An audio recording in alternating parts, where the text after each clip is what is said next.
So I got to meet a lot of science fiction writers when I was doing Star Trek. A lot of really talented people. I don't remember whether Mr. Heinlein was one of them, but if it wasn't, I wish I had. Space, the final frontier.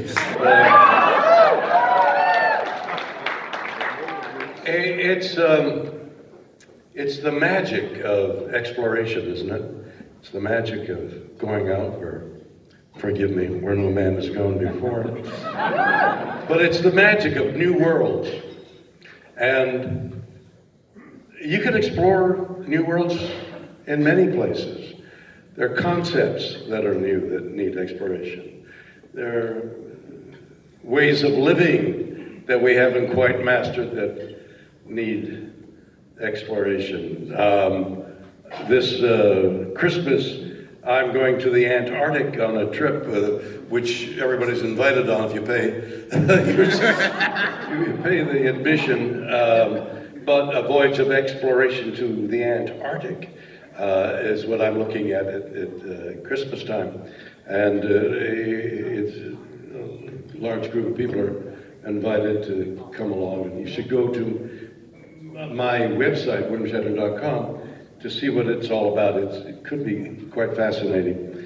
But exploration of new worlds is something that we all should pursue, whether it's a new thought, new life, a new idea. I was asked, after some manipulation, some machination, to go up on Blue Horizon's spaceship. And it was my idea to go up there first, but when they said, no, Jeff Bezos is going to go first, you can go second. I don't want to go second. But I'd gotten to know Mr. Bezos a little bit, and and it's his money, so he went first. I saw some footage of, they had cameras everywhere in that ship, and I saw footage of Mr. Bezos, dignified, very rich man, and he was floating around in space, and they had invited an adolescent to go along. Why didn't he invite me? I don't know. So they had this youngster aboard the Blue Horizon ship, and there was Jeff Bezos, sprawled out, weightless, on his stomach. So his rear end is facing a camera, and the kid is throwing candies at his ass. So I had seen that footage. So finally, after it was all said and done, and I agreed to go on, and I got to the venue, to the spaceport, and there was this rocket venting gas. So what's the gas? They said hydrogen.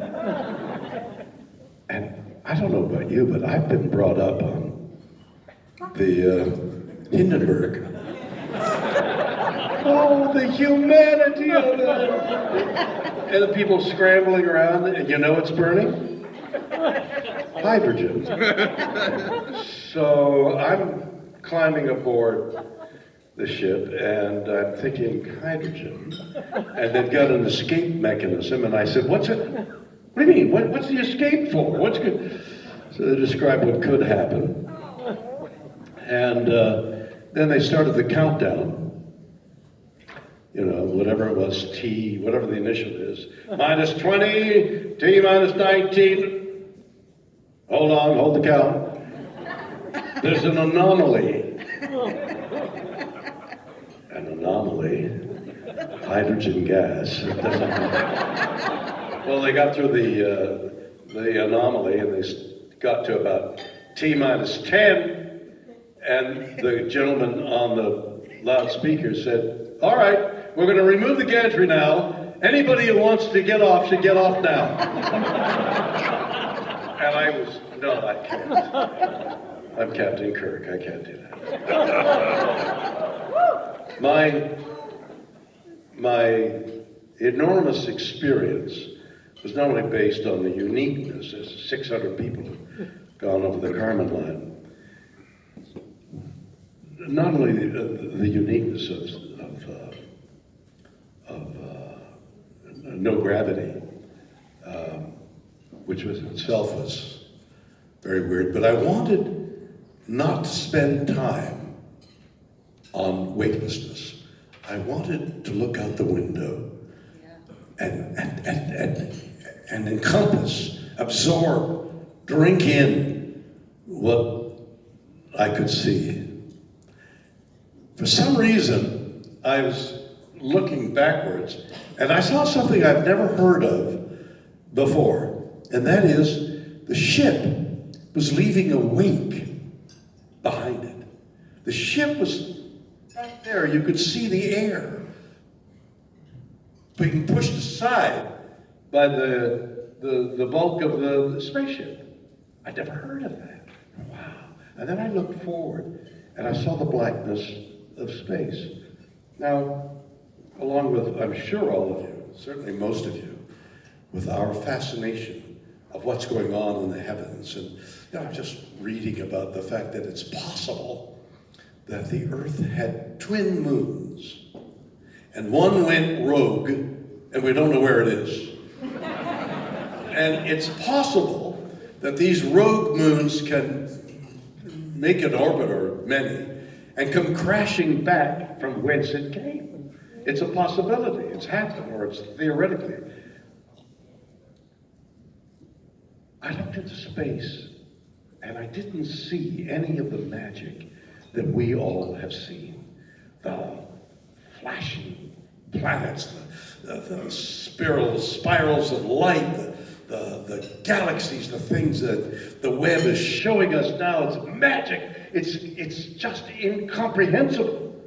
Space and its majesty and its awe and its wonder and its bizarreness. It's so bizarre. It's getting, the more we know, the more bizarre it is. I know a little about those things. Saw none of it. It was black. Black as pitch black, as the inside of a cave when they close that door when you're on a cave and it's so black you lose your balance. That's how black it was. It was death. And I looked back and I saw the Texas beige and blue and white of the clouds, and that was life. And something happened to me that I wasn't aware of until I landed and got back on Earth. But it's apparently not uncommon to feel the preciousness of Earth. How precious this little. I've hitchhiked when I was a kid. I hitchhiked across the United States. I'm from Montreal. I hitchhiked from Montreal, New York, to San Francisco, San Diego, to Vancouver, back through Chicago. For the summer months before I went into university, I hitchhiked alone. Endless Earth, endless. I've driven across the continent in a sports car with a dog, with a truck with a whole family, alone with friends. I've crossed this country innumerable times, and every time I've gone across, I've looked down the road, and I'm like, God, that's endless. It's endless. You get to the end, look at that mountain way over there, and say, wow. And you get to the mountain, and it goes on. There's people who climb all those peaks, like, why do you climb? To see, there's just more peaks.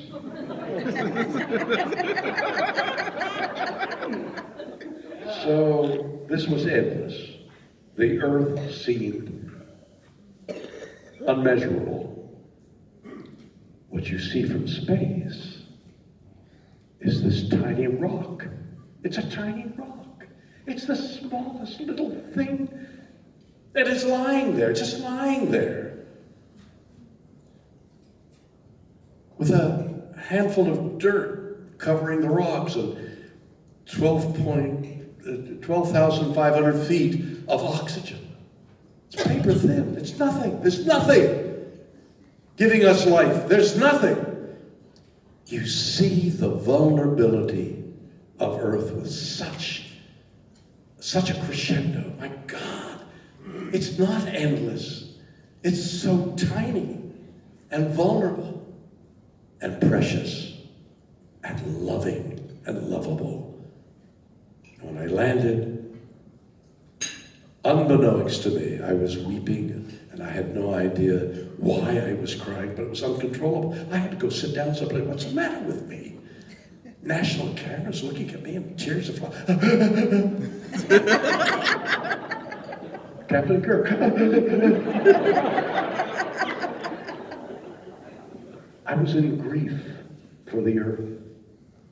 I felt so badly. As I speak now, the feelings well up in me. How precious and how vulnerable our Earth is, and how we are treating it, like it can exist anywhere. It can't.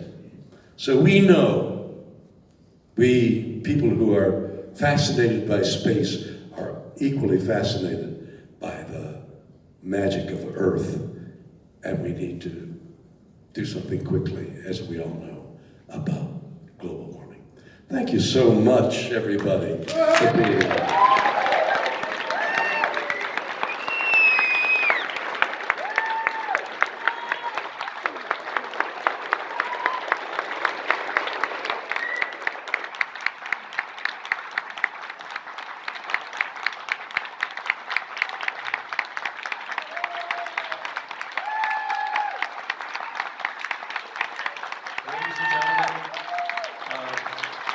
Something I want to pass on to Captain Kirk, for somebody who has fought in the military and defended that high frontier.